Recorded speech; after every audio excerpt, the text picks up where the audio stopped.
Bonjour à tous, bonjour François Asselineau. Bonjour. Vous êtes le candidat à la présidentielle auquel on ne s'attendait pas. Alors je vais vous poser la question que tout le monde se pose depuis un mois. En un mot, qui êtes-vous, François Asselineau? Eh bien, je suis la seule nouvelle tête de cette élection présidentielle. Ça tombe bien puisque 50% des Français ne savent pas pour qui voter et énormément de gens voudraient justement avoir des nouvelles têtes, des nouveaux programmes, des nouvelles analyses. Voilà. Alors, qui êtes-vous? Vous n'êtes pas un novice en politique, vous avez fait HEC, l'ENA dont vous êtes sorti deuxième, vous avez été inspecteur général des finances, vous avez travaillé dans différents cabinets ministériels sous les gouvernements de droite des années 90 et occupé entre 2004 et 2006 le poste de délégué général à l'intelligence économique au ministère de l'économie et des finances sous Raffarin et Villepin, avant de créer en 2007 l'Union populaire républicaine. Alors on ne peut pas dire que vous soyez hors système, hein. Ah, mais je ne prétends pas spécialement être hors système. Très à la mode, hein. Oui, je sais. D'ailleurs, quand je vois M. Macron qui dit qu'il est hors système, ça fait doucement rigoler, en fait, tous les Français. Non, moi, ce que je fais, c'est que je fais des analyses depuis 10 ans bientôt. On va d'ailleurs fêter le 10e anniversaire de notre mouvement politique demain, puisque demain, ça fera 10 ans. Ça sera d'ailleurs au passage le 60e anniversaire du traité de Rome, dont j'invite les Français à faire sortir la France. Voilà. L'originalité de ma candidature, ce sont des analyses constantes depuis 10 ans et constamment vérifiées par les événements. Alors vous êtes le candidat surprise de cette élection, je le disais, celui qu'on découvre, celui qui intrigue, celui qu'on prend pour un original. Qu'est-ce que vous pourriez nous dire pour nous convaincre de l'utilité de votre candidature ? Eh bien, d'abord, le parti politique que j'ai créé est devenu le parti en plus forte croissance de France. Demain, donc à partir de 15h, il y aura Porte de la Villette, un rassemblement où il y a déjà plus de 5500 personnes inscrites. Notre mouvement politique a dépassé les 20 000 adhérents, ce qui est beaucoup, ce qui est peut-être 4 ou 5 fois plus que d'autres partis politiques beaucoup plus médiatisés. Ce qui est original, en fait, avec moi, c'est que depuis 10 ans, j'ai été, c'est le moins que l'on puisse dire, très peu médiatisé. Et même pendant cette campagne, d'après les derniers relevés du CSA, j'ai eu droit à 0,34% du temps de parole. Après, vous savez, il y a un principe d'équité qu'on respectera, et c'est pour ça que vous êtes là, d'ailleurs. On dit beaucoup de choses sur vous. On vous dit d'extrême droite, mais sans le côté raciste. Opposé à l'Europe, adepte des complots montés par les Américains, plutôt pro-russe. Qu'est-ce qui est vrai, qu'est-ce qui est faux dans tout ça ? Mais normalement, les journalistes devraient aller se faire une opinion, parce que quand vous dites « on », dit qui est « on ». Mais je tiens justement à avoir votre éclairage. En réalité, ce sont quelques attaques que l'on lance contre moi, parce qu'il se trouve que toutes les analyses que j'ai faites depuis 10 ans sont validées par les événements, que le site upr.fr, sur lequel il y a toutes les analyses et toutes les conférences, est devenu le site le plus consulté de tous les partis politiques français. Il se trouve également que je n'ai pas d'affaires judiciaires, que je n'ai pas de compte à l'étranger, et donc, comme on ne sait pas m'attaquer, on essaie de lancer contre moi des calomnies, tout simplement, voilà. Mais je mets au défi quiconque, j'offre une caisse de 6 bouteilles de champagne à quiconque trouvera depuis 10 ans la moindre trace d'extrême droite dans le mouvement politique que j'ai créé. Alors vous êtes pour la sortie de l'Union européenne, de la zone euro et de l'OTAN. Vous n'avez pas peur qu'on se sente un peu seul ? Non, pas du tout. Je reviens un instant sur ce que je disais précédemment. Il y a en France une seule instance qui est habilitée à fixer une étiquette politique, c'est le ministère français de l'Intérieur, qui m'a classé en divers et qui a classé ce mouvement politique en divers, puisque nous avons des Français venus de tous les horizons, d'ailleurs avec plutôt une majorité de gauche, comme on le verra d'ailleurs au grand rassemblement de demain 15h, Porte de la Villette. Alors je veux, oui, en effet, sortir de l'Union européenne, de l'euro et de l'OTAN. Notez bien que c'est la Suisse qui est dans cette situation et que la Suisse est le pays du monde qui reçoit le plus de conférences internationales dans le monde. Donc votre rêve, c'est que la France devienne la Suisse ? Mon rêve, c'est que la France redevienne un pays indépendant. Et je vous ferai remarquer que c'est le principe même de l'élection présidentielle. Parce qu'actuellement, nous avons une élection avec une campagne qui est sombre dans l'indignité, en définitive. Avec d'ailleurs du complotisme, puisque, si j'ai bien compris, M. Fillon... Mais l'article 5 de la Constitution française, et je ne cesserai de le rappeler tout au long de cette campagne, dit que le président de la République doit être le garant de l'indépendance nationale et de l'intégrité du territoire, c'est-à-dire de l'unité nationale. Donc moi, je fais ma campagne d'abord et avant tout là-dessus. Les autres sujets sont importants, j'en parle également, mais ce sont des sujets de nature législative qui seront traités au mois de mai et au mois de juin pendant la campagne pour les législatives. Moi, ce que j'aimerais savoir, c'est ce que proposent les autres candidats en matière d'indépendance nationale. Je rappelle quand même aux gens qui m'écoutent que si la France sort de l'Union européenne et de l'euro, elle restera membre, elle restera liée au reste du monde par 6686 traités. Bilatéraux. Bilatéraux ou multilatéraux. Nous resterons membres de l'Organisation des Nations Unies, du Fonds monétaire international, de la Banque mondiale, d'Interpol, de l'UNESCO, de l'Organisation mondiale de la santé, etc., etc. Donc, c'est en fait un outil de la propagande que de faire croire que sortir de l'Union européenne serait se couper du monde. C'est le contraire qui est vrai. Voilà, vous faites votre campagne sur la sortie de l'Union européenne et vous ne faites pas de référendum après pour redemander au peuple de vous élire, de vous dire oui, puisque vous dites j'aurais été élu sur ce programme. Donc l'idée de Marine Le Pen de faire un référendum après l'élection vous semble absurde en fait. D'abord, moi, je ne vais pas faire un référendum pour demander aux Français s'ils sont d'accord pour que je mette en œuvre le programme pour lequel ils viendront de m'élire. Ça, c'est le premier point. Le deuxième point, c'est que les Français, ils ont voté en 2005 à 55% non à la Constitution européenne. Je faisais partie des non. On a vu la suite, c'est-à-dire que les référendums, personne ne vous dit si ensuite il va être suivi des faits. Troisièmement, Madame Le Pen, son projet, c'est le projet de David Cameron, qui avait fait la même chose, parce que Madame Le Pen, comme Monsieur Mélenchon, propose en fait de renégocier les traités. Eh bien moi, je ne veux pas me lancer dans une procédure de renégociation des traités, parce que je sais que c'est voué à rien. On voit, M. Jospin avait dit qu'il allait renégocier les critères de Maastricht en 1997. On a vu ce que ça a donné. M. Hollande devait renégocier le traité, le TSCG en 2012. Ça n'a rien donné non plus. Donc pendant ce temps-là, il y a 800 personnes en France qui passent en dessous du seuil de pauvreté tous les jours. Est-ce qu'on peut dire que vous êtes une sorte de Marine Le Pen sans le rejet des migrants, des immigrés? Mais non, mais parce que, écoutez, Mme Le Pen, c'est un mouvement très à droite. Elle tient des propos parfois qui sont justifiés et sensés, c'est exact, mais elle tient aussi d'autres propos qui sont, à mon avis, scandaleux.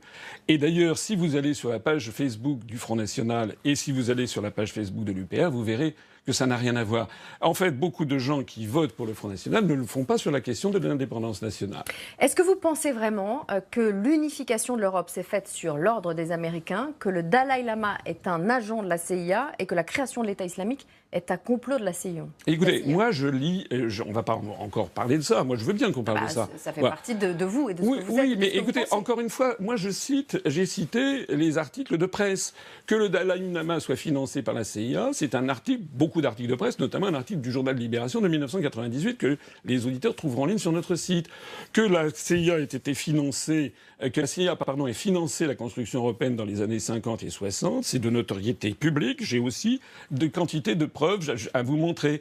La création de l'État islamique est un complot de la CIA? Écoutez, moi ce que je sais, c'est que le président des États-Unis aujourd'hui, Donald Trump, pendant la campagne aux États-Unis, avait dit que c'est derrière Daesh, c'était quand même le président Obama et Mme Clinton. Et parce qu'il reprochait à Obama d'avoir retiré les troupes américaines trop vite d'Irak. Écoutez, de toute façon, vous savez, beaucoup de Français, contrairement à ce que vous pouvez penser, se renseignent et valide tout à fait les informations que j'ai données.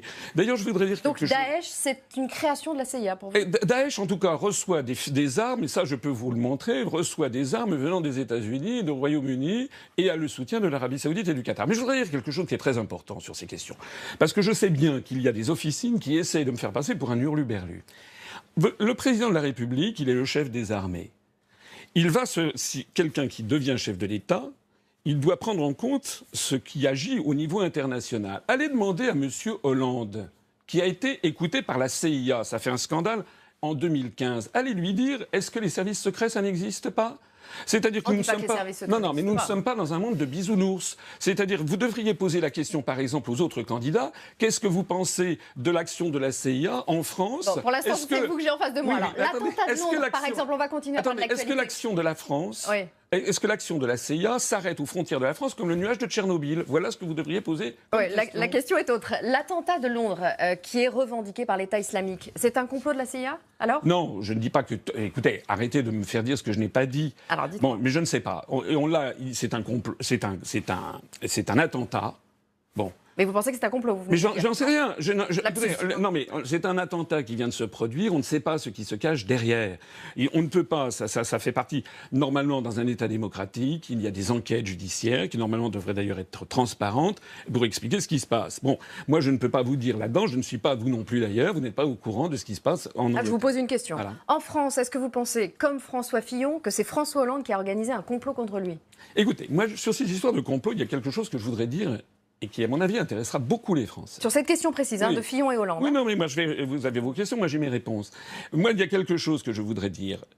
Dans la Constitution de la Ve République, il y avait un article, il y a toujours d'ailleurs un article 68, qui avait été rédigé par Charles de Gaulle et validé par 82% des Français en 1958, qui posait le principe de complot, de crime de complot contre la sûreté de l'État. Eh bien, ce complot contre la sûreté de l'État, ça a été retiré de la Constitution par une loi constitutionnelle en 1993, dans le dos du peuple français. Pourquoi ? Vous ne voulez pas répondre à ma question, François Fillon, François Hollande, ça vous semble plausible ou pas ce complot ou pas? Je m'en fiche. Moi, bon oui, je m'en fiche. De toute façon, Monsieur Fillon, c'est Monsieur Fillon. Moi, c'est moi. Ce que je sais en tout cas, c'est que les Français, ils en ont ras la casquette, n'est-ce pas? Mais ça vous semble plausible, ça, ou pas? Mais j'en sais rien, moi. Après tout, c'est leurs affaires. Bon, on va continuer. Vous vous présentez en dehors du clivage droite-gauche. C'est votre côté macroniste? Mais non, Monsieur Macron, vous savez ce qui fait la différence entre Macron et moi?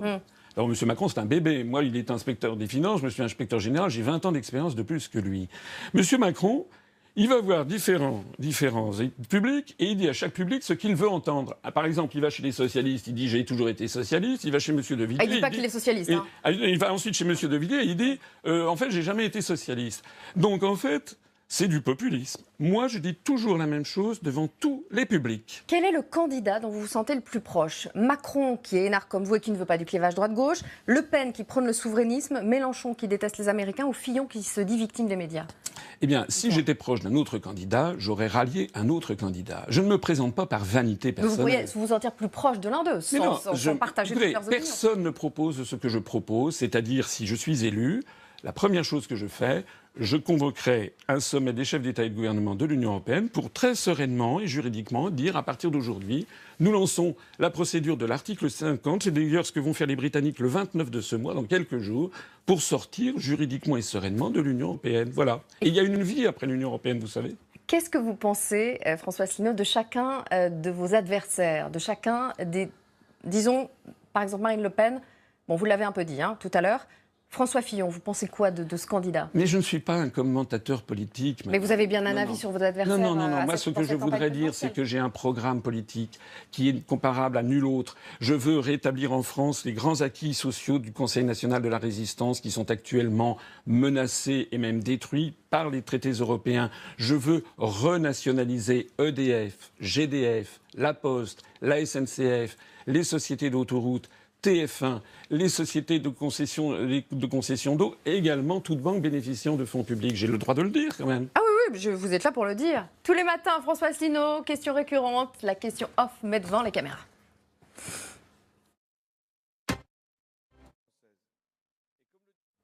Bon, on n'aura pas le jingle, on l'aura demain peut-être. C'est off, entre nous, François Asselineau. Vous qui voyez des complots partout, on ne vous a jamais entendu sur le 11 septembre. Est-ce que c'est un coup de la CIA, là aussi? D'abord, je ne vois pas des complots partout. Je m'inscris en faux. Ça fait partie d'une campagne de dénigrement qui n'est pas correcte dans le cadre d'une campagne électorale. Mais le 11 septembre, je n'ai pas pris de position sur le 11 septembre. Je n'ai jamais évoqué ce sujet.